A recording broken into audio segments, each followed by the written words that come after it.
일단 대리님이 요즘에 어떻게 TM하는지를 모르는 상태여가지고 일단 편하게 같이 들어볼 거고, 그리고 대리님 정도 실력이면은 방해를 이미 하루에 하나씩은 잡아야 되거든요. 그게 정상인데 아니다 보니까 어디선가 이거 막혀있는 게 있을 거예요. 그것만 딱 뚫으면 되는 거라서 부담 갖지 마시고요. 한번 해볼게요. 근데 창피하긴 할 거예요. 원래 누가 같이 내가 TM한 거 들으면 지금 제가 한 거 들어도 창피하거든요. 당연한 거니까. 네. 연락을 드렸는데요. 네, 저희가 이번에 현대건설에서 주택수에 포함되지 않는 신규 현장을 짓고 있는데 모델하우스가 신분당선 오리역에 위치하고 있어요, 사장님. 그래서 한번 방문해 보시라고 연락을 드렸고요. 오리역에? 네네, 신분당선이요. 사장님 거주하시는 곳은 어디세요?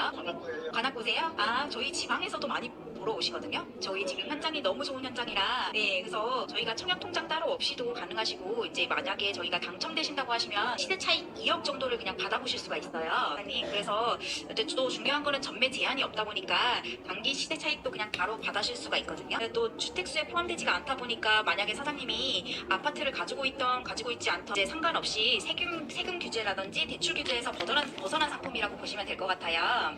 네, 그래서 사장님 혹시 지식산업센터라고 들어보셨어요? 안 들어보셨어요? 이제 이게 지식산업센터가 옛날로 치면 아파트형 공장인데요. 이제 이번에 혹시나 해서 가산 디지털 단지라든지 문정동의 테라타워 이런 거 혹시 들어보셨나요? 사장님? 성수동에 가면 이제 크게 빌딩들 있잖아요. 네, 이런 거 이제 기업체들이 입주를 해서 오피스텔과 이제 지산이 다른 점이 뭐냐면, 오피스텔은 이제 개인한테 이제 월세를 받는 수익형 부동산이고, 지식산업센터는 기업체 대상으로 사장님이 이제 회사 대상으로 월세 받으실 수 있는 수익형 부동산이세요.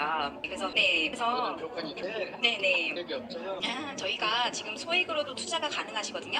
이게 정부에서 지금 지원을 이런 일단 기본적으로는 내용들은 지금 지식적으로는 다 있으니까 말하는 방식에 대한 살짝 팁인데, 어떤 그 사람이 답을 하잖아요. 그러면 그거에 대한 반론이 즉각적으로 나와도 되는데, 그러니까 예를 들어서 저 사과보다는 배가 좋아요 라고 할 때, 아니에요 사과가 좋아요, 이거를 설득해도 되지만, 배 좋아하시구나, 배도 좋은데 사과는 더 좋아요, 이렇게 하면은 더 쉽게 이렇게 듣거든요. 네. 인정하는구나 하면서 다른 얘기를 하는 건데 이렇게 듣고 있는 거죠. 맞바로 받아치는 것보다 살짝 그런 말하는 스킬 조금 익히셔야 되고, 방금 요거에 적용하면은 여유가 없다 그랬잖아요. 네. 여유가 없으시구나. 보통 여유가 없으시다고 많이 말씀을 하시더라고요. 왜냐하면 부동산 투자하려고 하면 돈이 많이 들 것 같아가지고 그렇게 생각하시는데, 저희는 대출이 많이 나오다 보니까 소액으로도 가능해서 2천만 원밖에 안 들어가요. 근데 2천만 원 들어가서 1억을 확정적으로 가져갈 수 있다 보니까 많은 분들이 소액으로 시작하는 거거든요. 다들 1억, 2억 갖고 시작하는 게 아니에요. 1억 모으는 게 쉽지가 않잖아요. 그러다 보니까 이런 거 여윳돈이라는 게, 이런 재테크를 하면서 여윳돈이라는 게 생기는 거지, 여윳돈이 있어서 투자를 한다, 그거는 애초에 성립되지 않는 말이에요. 이런 식으로.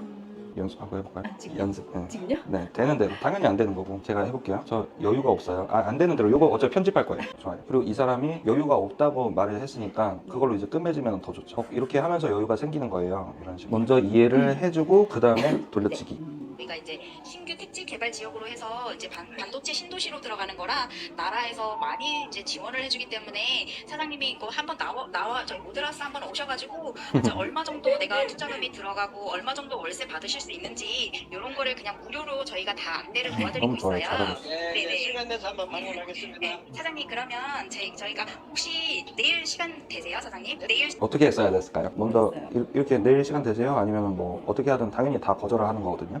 그래서 먼저 한정을 시켜야 돼요. 자리가 몇 개 없다. 와야 되는 이유를 좀 추가해 주는 거죠. 네네. 시간 되세요? 내일은 시간 안 되세요? 네, 직접 생활하기 때문에. 네, 직장에 사장님 내일 빨간 날이신데 15일이요. 네. 내일 약속이 돼 있어요. 약속이 있으세요? 그러면 사장님 직장 생활하시면 주말에 저희가 이제 애초에 뭐 직장 생활이어가지고 시간이 없다, 이것도 핑계고, 약속이 있다는 것도 당연히 아니겠죠. 약속이 있다고 그냥 받아치는 거였고, 그냥 보통 이럴 때는 항상 클로징 하기 전에 그 시세 차익을 사례 같은 거 있잖아요.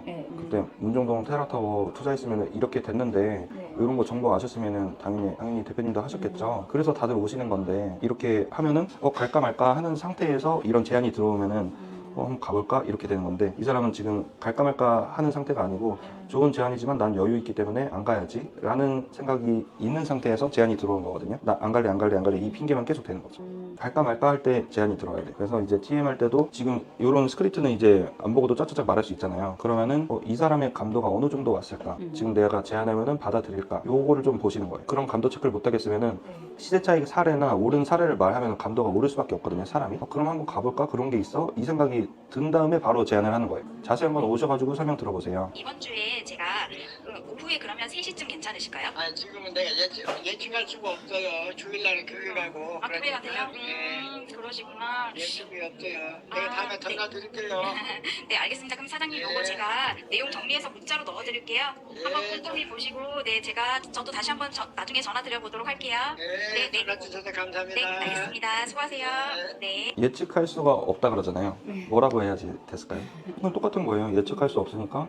그러니까 먼저 잡아줄게요. 그러면 토요일 일단 5시로 잡을게요. 그 다음에 변동 가능하니까 금요일에 다시 한번 연락드릴게요. 그러면 이거 그냥 잡혔어요. 제가 그거 어제 그거 막 잡는 거 보내드렸죠. 네네. 그런 식으로 그냥 막 잡는 거거든요. 네. 근데 방금 같은 사람은 이제 잡을 수는 있지만 네. 어차피 감도가 오른 상태에서 잡은 게 아니고 스킬로 그냥 몰아붙여가지고 잡더라도 잡는 거여서 잡아도 깨지는 거긴 하거든요. 네. 올라면은 재테크에 대한 니즈가 확실히 있어야 되고, 그리고 시세 차익에 대한 그 욕심을 생기게끔 해줘야 돼요. 두 개가 있어야지 오는 거여서. 근데 재테크에 대한 니즈를 다시 한번 인식시켜야 되죠. 대표님 또 너무 이렇게 전화 착하게 받아주시니까 저도 좀 드리고 싶은 말씀이 있는데, 요즘에 한국 사람들이 노후 준비를 제대로 못 하더라고요. 대표님 혹시 어떻게 하시고 계세요? 그러면 안 됐을 거예요, 분명히. 그러면 이제 알고 있는 지식들 그때 말하면서 재테크 니즈를 띄워줘야 되는 거죠. 그래서 이만큼 돈이 필요해서 그래서 와야 되는 건데 다들 모르거든요. 대표님 정말로 여수, 부산 할 거 없이 지방에서도 다 오셔가지고 여기 지금 인기 많은 상품인데, 요거에 대한 상품도 보는 것과 동시에 제가 이제 노후 준비 어떻게 하는 게 효율적이고 이런 것들 다 알려드릴게요. 이런 것들도 들어보러 오시면은 손해볼 건 없으시잖아요. 원래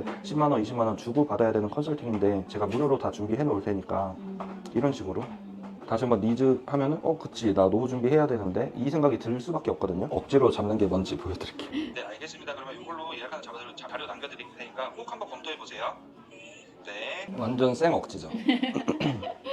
근데 그것도 이게 차이가 있는 거예요. 만약에 생 억지로 잡았다 그러면 안 잡았다 이 차이가 있겠죠. 네. 안 잡았으면은 안 잡은 걸로 끝인데 생 억지로 잡으면은 여러 가지 자료를 고퀄로 보내거나 하면은 한번 가볼까 이런 마음이 생기는 거예요. 네, 그걸로 만들 수가 있는 확률을 조금 살려놓고 불씨를 다시 지피는 거기 때문에 이렇게 억지로 잡는 거죠. 왜냐면 이미 이 한정을 써버렸기 때문에 이제 일단 끊은 다음에 다시 전화해가지고 그때 사실은 더 있었어요 뭐 이렇게 하면은 안 되잖아요. 그래서 이걸로 일단 그 말을 꺼낸 이상 잡아야 되는 거죠. 이런 식으로 했으면 당연히 할아버지도 잡혔겠죠. 네. 훨씬 쉽게. 네. 근데 억지 쓸 수 있어요? 억지라고 해가지고 막 세게 말하는 건 아니니까 그냥 네. 착하게 저처럼 말해도 네. 그냥 되는 거예요. 네, 전화드린 건 다름이 아니고 저희가 이번에 2년 전에 분양이 완판이 된 현장이에요. 지금 도입부는 잘 뚫리고 있어요? 도입은 그래요? 네. 그럼 한 타임 40콜 정도 하면은 이제 한 1분 통화하는 게 몇 개 정도 돼요? 10개는 1분이 넘어가요? 엄청난데? 아, 이게 도입은 네. 같은 거세요. 근데 음. 약간 그 위치라든지 네, 그런 것들만 이제 채우면 되는 거여서 원래 도입 뚫기가 어려운 건데 이게 목소리가 이뻐가지고 다 도입이 쑥쑥 넘어가는 거거든요. 네. 저는 도입에서 다 세 줄에서 다 끊기는데 너무 부럽네. 네. 아무튼 그래서 이제 그거 내용이랑 스킬만 채우면 되는 거여서 봐볼게요 이제. 그러니까 지하철역에서 도보 30초 거리에 위치하고 있는 현장인데 주변 시세보다 40% 이제 저렴했던 상황이었다 보니까 이런 현장이에요. 그래서 청약 어딘데요? 저희 이제 위치 같은 경우는 현대건설 모델하우스가 분당구 오리역 2번 출구 바로 앞에 위치하고 있고요. 저희 현장 같은 경우에서는 이번에 삼성 반도체 용인 클러스터 아세요, 고객님? 저희 용인 클러스터가 이번에 360조 원 투자가 되시잖아요. 그 반도체 신도시로 들어가는 게 이번에 세교 지구거든요. 그래서 이 세교 지구에 이제 초역세권으로 2년 전에 분양이 끝난 현장이에요. 근데 제가 이렇게 전화를 드린 이유는 고객님께서 무조건 뭐 오셔서 상담을 받아봐라가 아니라 이번에 계시면 상담 받으실 때 좋은 호실로 상담을 받으시는 게 좋으시잖아요. 근데 얼마인데요? 얼마 이제 가격이요? 이제 저희 실투자금이 1,000만 원에서 2,000만 원이면 투자가 가능하세요. 그래서 만약에 또 이제 위치 설명한 다음에 설명할 게 이만큼 남아 있는데 갑자기 위치 설명만 듣고 그럼 한번 가볼까? 이런 사람은 없을 것 같아요. 네. 그런 사람도 있긴 하거든요. 부동산 시기가 엄청 좋을 때 다시 처음부터 들어볼게요. 네. 이 고객의 입장에서 한번 들어볼게요. 고객은 아직 궁금한 게 많은데 그 위치를 물어봤고 위치 설명한 다음에 지금 진행하고 있으니까 와보세요 라고 한 상태예요. 해야 될 거는 니즈랑 욕심 자급이 안 돼 있던 거죠. 네. 아까 제가 방문 예정 잡은 것도 끊겠습니다 할 때 그러면은 제가 문자로 부동산 임대 맞추는 팁 같은 거 보내드릴게요 라고 하면서 다시 저에 대한 필요성을 느끼게 만든 거거든요. 네. 그렇게 하면서 다시 방문 예정으로 끌고 온 거고, 그런 식으로 이 사람이 뭘 필요로 할까 이거를 캐치를 해야 되는 거죠. 그러려면 이 사람의 정보가 필요한 거고 근데 이 사람이 바로 들었을 때 아 용인이요? 라고 했을 때 뉘앙스가 막 좋아하는 건 아니잖아요. 그러면 아마 저는 이 사람은 서울 쪽을 보는 건가? 이렇게 해가지고 정보를 좀 물어봤을 거예요. 대표님 요즘에 용인이 엄청 뜨고 있는데 대표님 혹시 서울 사시는 거예요? 뭐 그쪽으로만 투자하고 계세요? 이런 식으로 이제 조금씩 상대방은 무슨 생각할까를 이제 생각할 단계가 된 거예요. 벌써 발전 많이 되셔가지고 요거는 이제 쭉쭉쭉 말씀할 수 있으니까. 그래서 저희 이제 위치 같은 경우는 현대건설 모델하우스가 분당구 오리역 2번 출구 바로 앞에 위치하고 있고요. 저희 현장 같은 경우에는 이번에 삼성 반도체 용인 클러스터 아세요? 저희 용인 클러스터가 이번에 360조 원 투자가 되시잖아요. 그 반도체 신도시로 들어가는 게 이번에 세교지구거든요. 그래서 이 세교지구에 이제 초역세권으로 2년 전에 분양이 끝난 현장이에요. 근데 제가 이렇게 전화를 드린 이유는 고객님께서 무조건 뭐 오셔서 상담을 받아봐라가 아니라 지금 1분밖에 안 됐거든요. 벌써 땡기려고 마음이 아직 급했어가지고 전체 약간 내가 말할 게 이거를 머릿속에 생각해 놓으세요. 칸을 나눠놔서 요거 빠졌네 채워 넣는 느낌으로 상담할 때도 마찬가지로 진행을 하세요. 이왕이시면 상담 받으실 때 좋은 호실로 상담을 받으시는 게 좋으시잖아요. 근데 얼마인데요? 얼마 이제 가격이요? 이제 저희 실투자금이 1,000만 원에서 2,000만 원이면 투자가 가능하세요. 지하철역 바로 앞에 위치하고 있고 주변 시세보다 40% 이제 저렴하기 때문에 잘 시세 넘어갔어. 차익으로는 기본적으로 40%는 벌고 들어가시는 것이고요. 이제 저희가 평당 계산은 800만 원에서 1,000만 원대라고 보시면 될 것 같고요. 이제 주변 시세가 1,400만 원에서 지금 1,500만 원대예요. 그래서 그러다 보니까 이제 주변 현장 분양가가 지금 다 저희보다 다 비싼 상황이다 보니까 당연히 이거에 대한 시맞추기 효과로 차익 같은 거는 고객님께서 그대로 버실 수 있는 현장이라고 보시면 되세요. 네. 그래서 이제 평수로 계산을 해보시면 뭐 기숙사는 1억 그리고 오피스형은 2억대부터 있어요. 그래서 그리고 또 중도금은 1금융권에서 중공대까지 무이자로 진행이 되고 있어서 초기 투자금에 계약금 10%만 있으시면 고객님 거의 2년 동안 돈 들어가시는 게 따로 없으세요. 그래서 네, 중공 완료되고 다달이 월세만 받아보시면 그러면 이게 오피스텔이네요? 저희 이제 아파트나 오피스텔은 아니고 같은 경우는 뭐 정보 지원이 전화 많이 돼서 고객님이 일단 따로 받으세요. 지금 왔나 본데? 계산이 네 내려가겠습니다. 나중에 이해하세요.